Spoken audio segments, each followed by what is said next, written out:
Tala ndenge ezalaka toujours na matanga toleli ndeko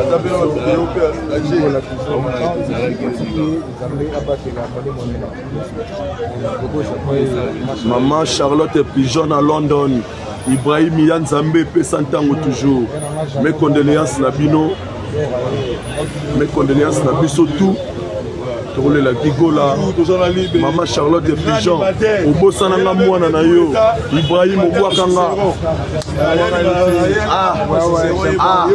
Pesantango toujours, Tozali, awa tozo représenter Pesantango.